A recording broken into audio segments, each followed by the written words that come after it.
eternal benefits of sacrifice that make sacrifice very powerful.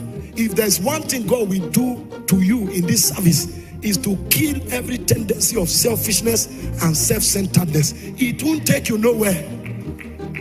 It will take you, listen, universally speaking, even those who don't know God, they are Libra, the ones that make impact. You hear that somebody is giving $1 billion for polio. Our presidents and our leaders in Africa, we are joining queue to collect. We are pulling the money and we remain poor. One man in America gives money that 30 countries in Africa are collecting, and they are fighting, writing all kinds of documents. When a portion of that money comes, they still steal it. The money that one man gave to a government, people are stealing it. How can that nation be as big as that man?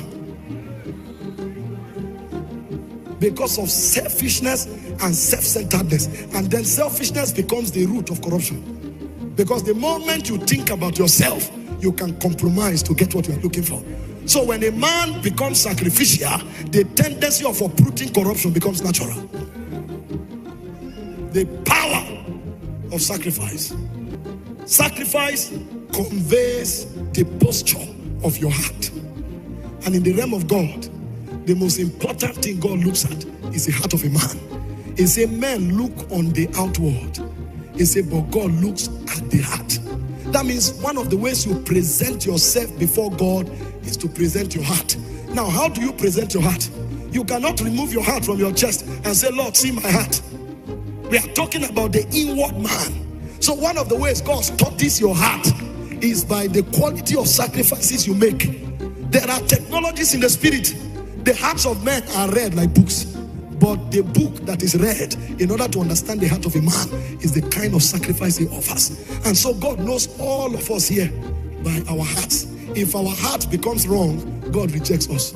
If our heart is right, God works with us. So our heart is the most important asset we have in the realm of God. But the way God accesses our heart is by the quality of our sacrifice. So in Matthew chapter 6 verse 21, the Bible said, where a man's treasure is, he said what? There his heart is also. And so if all your resources are going in the direction of self, God will already judge you to be selfish. God will already judge you to be self-centered. You can come to church and lie down and say, Lord, I love you. You know I do. And you are crying and tearing. That's biochemical process. Sir, when you finish, get a handkerchief, clean your face. God is not working with your tears. You see many people in the night, 12 midnight, they wake up in the morning, they are naked. They stand before the moon and say, Abba Father, I am here. God can honor your faith, but listen, that's kindergarten Christianity. You see many people, they are rolling on the floor, they are crying, but their heart is far from God. Their selfishness is louder than their action. Because all of that thing they are doing is to receive. When there is a kingdom need, they will never be there. How do you think God can entrust nation to such men? Some of us, our heart is too small to accommodate nation.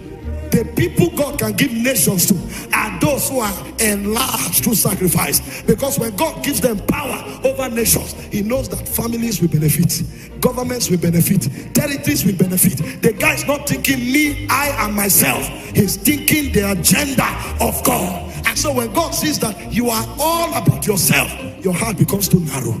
So the way you open up your heart to the Lord so that God can empower you is when you embrace the demands of sacrifice. In Genesis chapter 22 from verse 1, God wanted to test Abraham to see, because God had promised him in Genesis 12, I will make you a father of all nations. But he wanted to see, can this guy's heart carry nations? Can this guy's heart accommodate generations? Let's test him and see the magnitude of capacity he has built. And the Bible said, now it came to pass after these things that God tested Abraham and said to him, Abraham, and he said, here I am. Hear what God said. Then he said, take now your son, your only son Isaac. God was reminding him, that's your only treasure. So I don't want you to do it absent-mindedly. He said, your only son Isaac. He now added, whom you love. And go to the land of Moriah and offer him there as a burnt offering. Your son, your only son, not the one you don't love, the one that you love. And go and offer him as a burnt offering on one of the mountains that I shall tell you. See Abraham's response. Abraham rose early. If I tell Sarah, it will not happen. I better leave Sarah out of this. I don't want tears. This matter is not for tears. Abraham rose early in the morning and saddled his donkey and took 2 of his young men with him and Isaac his son. And he split the wood of the burnt offering and arose and went to the place which God had told him. See what Abraham said in verse 5. That's what humbled me. He said, and Abraham said to his young men, stay here with the donkeys. I and the lad will go yonder and worship.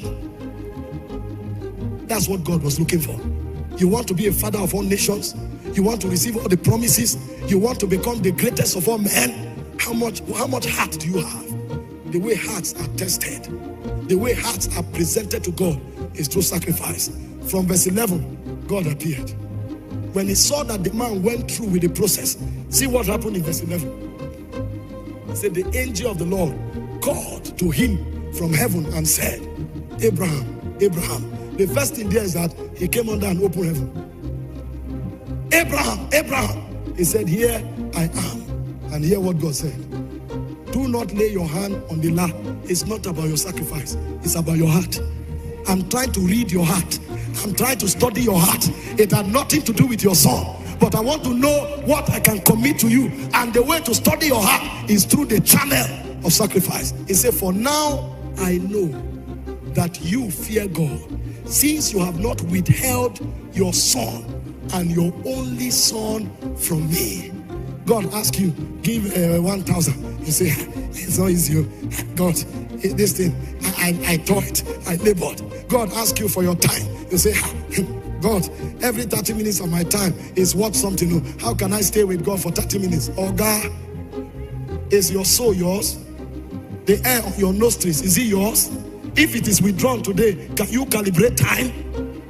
Don't you know that every time God makes a demand, he's trying to study your heart? God is reading a textbook.